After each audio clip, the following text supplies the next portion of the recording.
ओम जय बृहस्पति देवाय नमः। सभी प्यारे दर्शकों का हमारे चैनल पर बहुत बहुत स्वागत है। आज 18 सितंबर 2025 हम आपके लिए लेकर आए हैं बृहस्पतिवार की व्रत कथा, जो कि सुनने मात्र से आपके जीवन में समस्त पापों का नाश हो जाता है, साथ ही ईश्वर की प्राप्ति होती है। तो आइए सुनते हैं इस अनोखी अनुपम कथा को। भारतवर्ष में एक प्रतापी और दानी राजा राज्य करता था। वह नित्य गरीबों और ब्राह्मणों की सहायता करता था। ये बात उसकी रानी को अच्छी नहीं लगती थी। वह न ही गरीबों को दान देना चाहती थी और न ही भगवान का पूजन करना चाहती थी, और राजा को दान देने से मना भी किया करती थी। एक दिन राजा शिकार खेलने वन को चले गए तो रानी महल में अकेली रह गई। उसी समय बृहस्पति देव महाराज साधु वेश में राजा के महल में भिक्षा के लिए आए और भिक्षा मांगने लगे। रानी ने भिक्षा देने से इनकार कर दिया और कहा, हे साधु महाराज, मैं इस दान पुण्य से बहुत तंग आ गई हूँ। मेरा पति सारा धन यूं ही लुटाते फिरता है। मेरी इच्छा है कि हमारा धन नष्ट हो जाए, फिर ना रहेगा बांस और ना बजेगी बांसुरी। साधु ने कहा, देवी, तुम तो बहुत बड़ी विचित्र हो। धन संतान की कामना कौन नहीं चाहता। पुत्र और लक्ष्मी तो पापी के घर भी होने चाहिए। यदि तुम्हारे पास अधिक धन है तो भूखों को भोजन दो, प्यासों के लिए प्याऊ लगवाओ, मुसाफिरों के लिए धर्मशालाएं खुलवाओ। जो निर्धन अपनी कन्या का विवाह नहीं कर सकता, उनका विवाह करवाओ। ऐसे अनेक काम हैं जिनके करने से तुम्हारा यश लोक परलोक में फैल जाएगा। परंतु रानी पर इस उपदेश का कोई प्रभाव नहीं पड़ा। वह बोली, महाराज, आप मुझे कुछ न समझाएं। मैं ऐसा धन नहीं चाहती जो हर जगह बांटती फिरूं। साधु ने उत्तर दिया, यदि तुम्हारी ऐसी इच्छा है तो तुम्हारे साथ ऐसा ही होगा।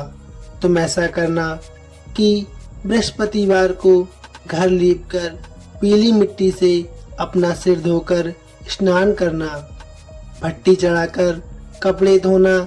ऐसा करने से आपका सारा धन नष्ट हो जाएगा। इतना कहकर साधु महाराज वहां से आरोप हो गए। साधु के अनुसार कही बातों को पूरा करते हुए रानी को केवल 3 ही बृहस्पतिवार बीते थे कि उसका समस्त धन नष्ट होने लगा। भोजन के लिए राजा का परिवार तरसने लगा।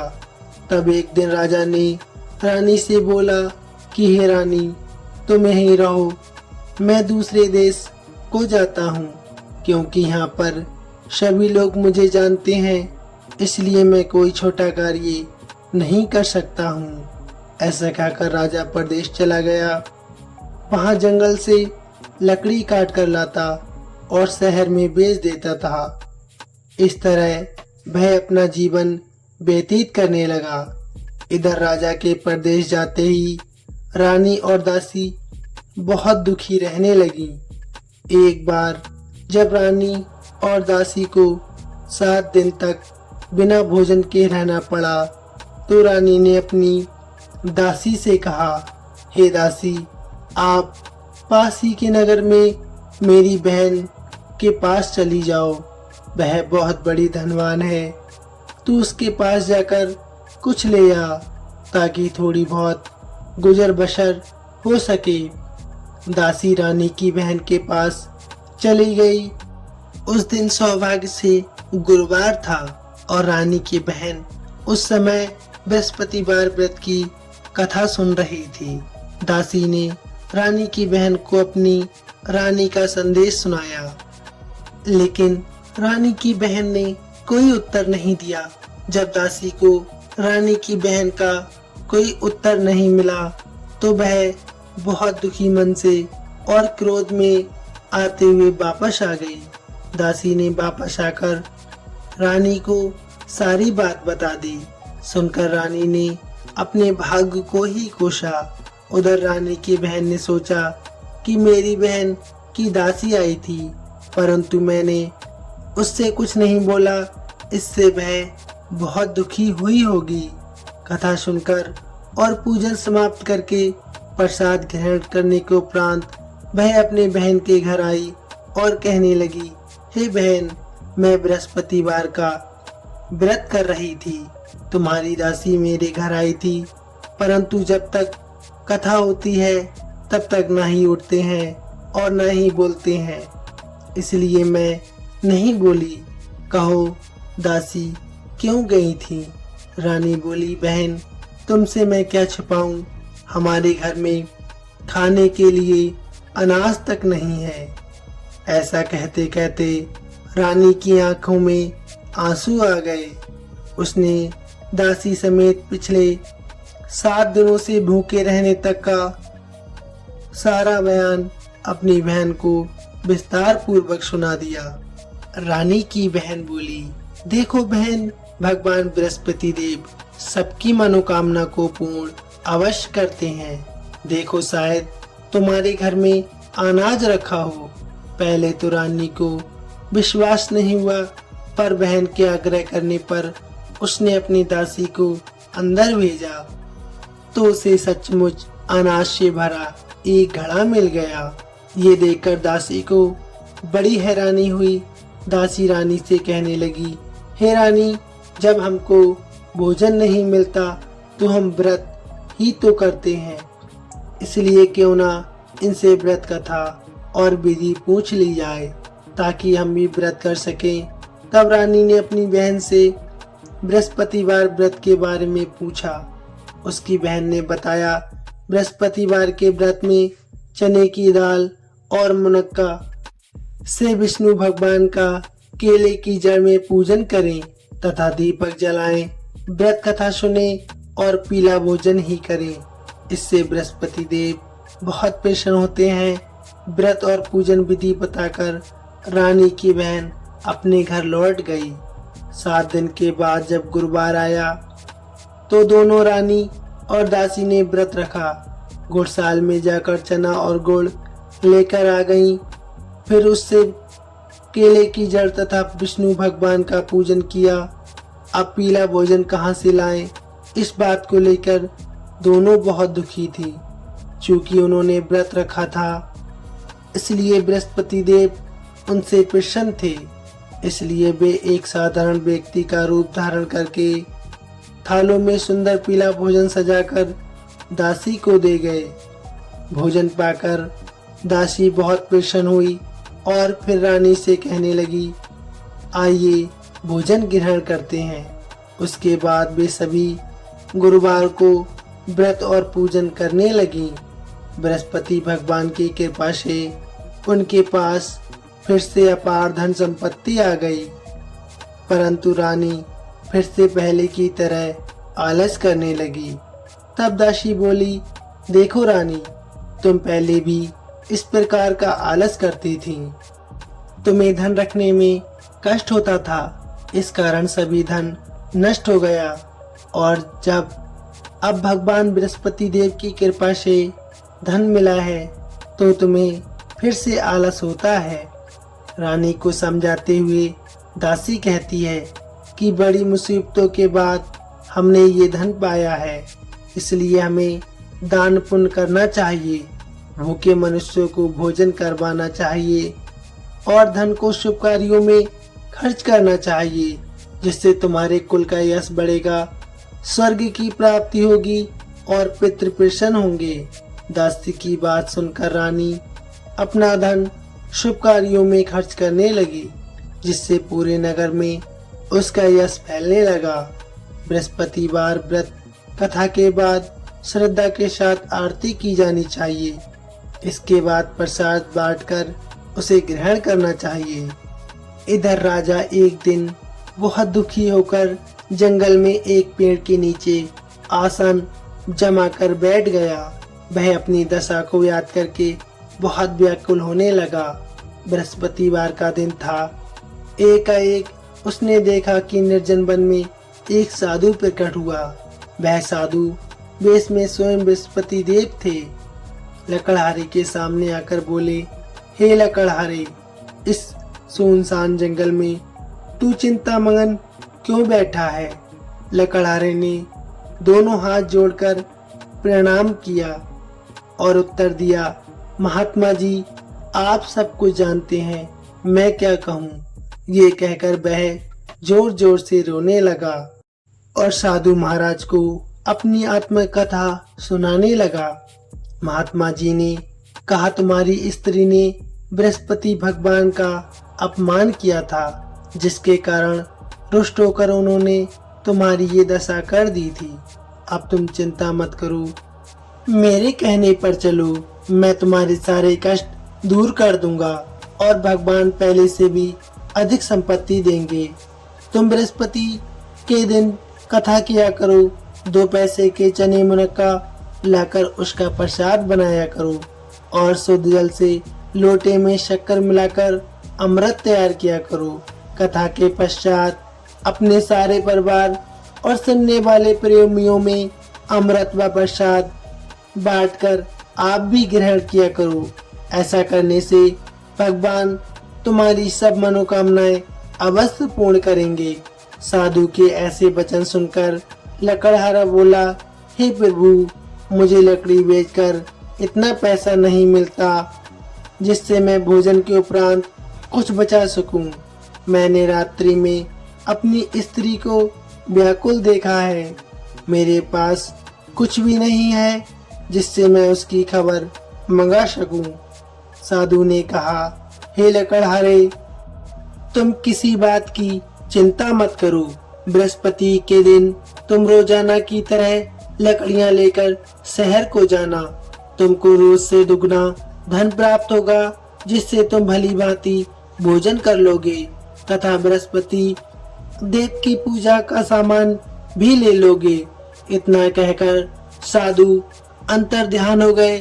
धीरे धीरे समय व्यतीत होने पर फिर बृहस्पतिवार का दिन आया।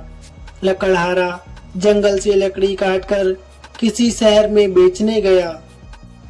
उसे उस दिन और दिन से अधिक पैसा मिला। राजा ने चना गुड़ आदि लाकर गुरुवार का व्रत किया। उस दिन से उसके सभी कलेश दूर होने लगे। परंतु जब दोबारा गुरुवार का दिन आया तो बृहस्पतिवार का व्रत करना वह भूल गया। इस कारण बृहस्पति देव नाराज हो गए। उस दिन उस नगर के राजा ने विशाल यज्ञ का आयोजन किया था तथा शहर में ये घोषणा करवा दी थी, कोई भी मनुष्य अपने घर में भोजन ना बनाए, ना आग जलाए। समस्त जनता मेरे यहाँ पर भोजन करने आए। इस आज्ञा को जो न मानेगा उसे फांसी की सजा दी जाएगी।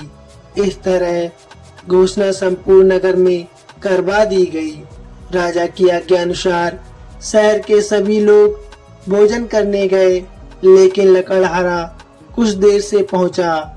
इसलिए राजा उसको अपने साथ अपने घर ले गए और ले जाकर भोजन करा रहे थे तो रानी की दृष्टि उस खूंटी पर पड़ती है जिस पर उसका हार लटका हुआ था। वह वहां पर दिखाई नहीं दिया। रानी ने निश्चय किया कि मेरा हार इस मनुष्य ने चुरा लिया है। उसी समय सिपाहियों को बुलाकर उसको कारागार में डलवा दिया गया। जब लकड़हारा कारागार में पड़ गया और बहुत दुखी होकर विचार करने लगा कि ना जाने कौन से पूर्व जन्म के कर्म से मुझे ये दुख प्राप्त हुआ है। उसी साधु को याद करने लगा जो जंगल में मिला था। उसी समय तत्काल बृहस्पति देव साधु के रूप में प्रकट हुए और उसकी दशा को देखकर कहने लगे, अरे मूर्ख, तूने बृहस्पति देव की कथा नहीं करी, इस कारण तुझे दुख प्राप्त हुआ है। अब चिंता मत कर। बृहस्पतिवार के दिन कारागार के दरवाजे पर 4 पैसे पड़े मिलेंगे तुझे। उनसे तू बृहस्पति देव की पूजा करना तेरे सभी कष्ट दूर हो जाएंगे। बृहस्पतिवार के दिन उसे 4 पैसे पड़े मिले। लकड़हारे ने कथा कही। उसी रात्रि को बृहस्पति देव महाराज ने उस नगर के राजा को स्वप्न में आकर कहा, हे राजा, तुमने जिस आदमी को कारागार में बंद कर दिया है वह निर्दोष है, वह राजा है, उसे छोड़ देना। रानी का हार उसी खूंटी पर लटका मिलेगा। अगर तू ऐसा नहीं करेगा तो मैं तेरे सारे राज को नष्ट कर दूंगा। इस तरह रात्रि के स्वप्न को देखकर राजा प्रातःकाल उठा और खूंटी पर हार देखकर लकड़हारे को बुलाकर क्षमा मांगी तथा लकड़हारे को योग सुंदर वस्त्र आभूषण देकर विदा कर दिया। बृहस्पति देव की आज्ञा अनुसार लकड़हारा अपने घर को चल दिया। राजा जब अपने नगर के निकट पहुंचा तो उसे बड़ा आश्चर्य हुआ।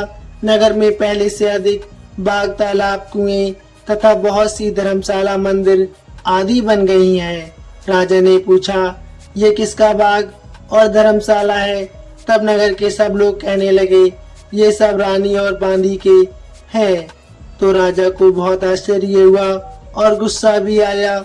जब रानी ने ये खबर सुनी कि राजा आ रहे हैं तो उन्होंने बांदी से कहा, हे दासी, देख राजा हमको कितनी बुरी हालत में छोड़ गए थे। हमारी ऐसी हालत देखकर वह लौट ना जाए, इसलिए तू जा, दरवाजे पर खड़ी हो जा। आज्ञा अनुसार दासी दरवाजे पर खड़ी हो गई। राजा आए, उन्हें अपने साथ लेवाकर ले आई। तब राजा ने क्रोध करके अपनी रानी से पूछा कि ये धन तुम्हें कैसे प्राप्त हुआ? तब उन्होंने कहा, हमें ये धन सब बृहस्पति भगवान की कृपा से प्राप्त हुआ है। राजा ने निश्चय किया कि 7 रोज बाद तो बृहस्पति देव का पूजन करते हैं, परंतु प्रतिदिन 3 बार कहानी तथा रोज व्रत किया करूंगा। अब हर समय राजा के दुपट्टे में चने की दाल बंधी रहती तथा दिन में 3 बार कहानी कहता। एक रोज राजा ने विचार किया कि चलो अपनी बहन के यहाँ हो आमे। इस तरह निश्चय किया। राजा घोड़े पर सवार होकर अपनी बहन के यहाँ चलने लगा। मार्ग में उसने देखा कि कुछ आदमी एक मुर्दे को लेकर जा रहे हैं। उन्हें रोककर राजा कहने लगा, भाइयों, मेरी बृहस्पति देव महाराज की कथा सुन लो। वे बोले, हमारा तो आदमी मर गया है, इसको अपनी कथा की पड़ी है। परंतु कुछ आदमी बोले, अच्छा कहो, हम तुम्हारी कथा भी सुनेंगे। राजा ने दाल निकाली और जब कथा आदि हुई कि मुर्दा हिलने लगा और जब कथा समाप्त हो गई तो राम राम करके मनुष्य उठकर खड़ा हो गया।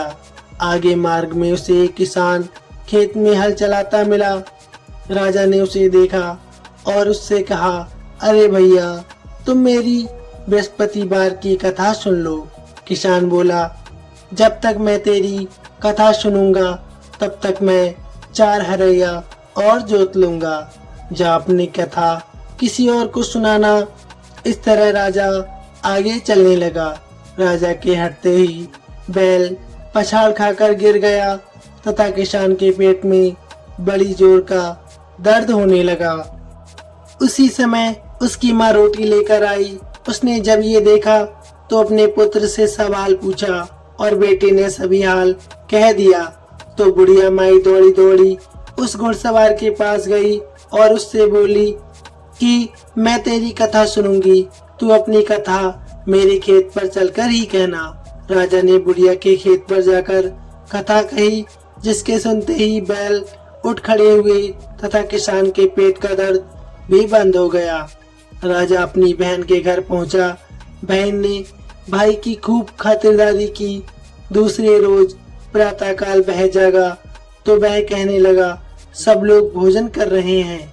राजा ने अपनी बहन से कहा, ऐसा कोई मनुष्य है जिसने भोजन नहीं किया हो? मेरी बृहस्पतिवार की कथा सुन ले। बहन बोली, हे भैया, ये देश ऐसा ही है कि पहले यह लोग भोजन करते हैं, बाद में अन्य काम करते हैं। अगर कोई पड़ोस में हो तो मैं देख कर रहा हूँ। वह ऐसा कहकर देखने चली गई, परंतु उसे कोई ऐसा व्यक्ति नहीं मिला जिसने भोजन न किया हो। अतः वह एक कुमार के घर गई जिसका लड़का बीमार था। उसे मालूम हुआ कि उसने 3 रोज से कुछ भी भोजन नहीं किया है। रानी ने अपनी भाई की कथा सुनने के लिए कुमार से कहा। वह तैयार हो गया। राजा ने जाकर बृहस्पतिवार की कथा कही, जिसके सुनकर उसका लड़का बिल्कुल ठीक हो गया। अब तो राजा की प्रशंसा होने लगी। एक रोज राजा ने अपनी बहन से कहा कि बहन, हम अपने घर को जाएंगे, तुम भी तैयार हो जाओ। राजा की बहन ने अपनी सास से कहा। सास ने कहा, हाँ चली जाओ, परंतु अपने लड़कों को मत ले जाना, क्योंकि तेरे भाई के कोई औलाद नहीं है। बहन ने अपने भाई से कहा, हे भैया, मैं तो चलूंगी, पर कोई बालक नहीं जाएगा। राजा बोला, जब कोई बालक नहीं चलेगा तब तुम भी क्या करोगी। बड़े दुखी मन से राजा अपने नगर लौट आया। राजा ने अपनी रानी से कहा, हम निर्वंशी हैं, हमारा मुंह देखने का धर्म नहीं है और कुछ भोजन आदि नहीं किया। रानी बोली, हे प्रभु, बृहस्पति देव महाराज ने हमें सब कुछ दिया है, वह हमें औलाद अवश्य देंगे। उसी रात को बृहस्पति देव ने राजा से स्वप्न में कहा, हे राजा, उठ, सभी सोच त्याग दे, तेरी रानी गर्भ से है। ये बात सुनकर राजा को बहुत खुशी हुई। 9वें महीने में उसको गर्भ से एक सुंदर पुत्र पैदा हुआ। तब राजा बोला, हे रानी, स्त्री बिना भोजन के रह सकती है, परंतु बिना कहे नहीं रह सकती। जब मेरी बहन आए तो मुझसे कुछ मत कहना। रानी ने सुनकर हाँ कर दिया। जब राजा की बहन ने यह शुभ समाचार सुना तो वह बहुत खुशी हुई और बधाई देने चली आई। भाई के यहाँ आई, तभी रानी ने कहा, घोड़ा चढ़कर नहीं आई, गधा चढ़ी आई। राजा की बहन बोली, भाभी, मैं इस प्रकार न कहती तो तुम्हें औलाद कैसे मिलती। बृहस्पति देव ऐसे ही है, जैसी जिसके मन में कामना होती है सभी को पूर्ण करते हैं। जो सद्भावना पूर्वक बृहस्पतिवार का व्रत करता है एवं कथा सुनता है, पढ़ता है, दूसरों को सुनाता है, बृहस्पति देव उसकी सभी मनोकामनाएं पूर्ण करते हैं। भगवान बृहस्पति देव उसकी सदैव रक्षा करते हैं। संसार में जो मनुष्य सद्भावना से भगवान जी का पूजन व्रत सच्चे हृदय से करता है तो उनकी सभी मनोकामनाएं अवश्य पूर्ण होती हैं। जैसी सच्ची भावना से रानी और राजा ने उनकी कथा का गुणगान किया तो उनकी सभी इच्छाएं भगवान जी ने पूर्ण की थीं। इसलिए पूर्ण कथा सुनने के बाद प्रसाद लेकर जाना चाहिए। हृदय से उनका मनन करते हुए जयकारा बोलना चाहिए। बोलिए बृहस्पति महाराज की जय, भगवान विष्णु की जय,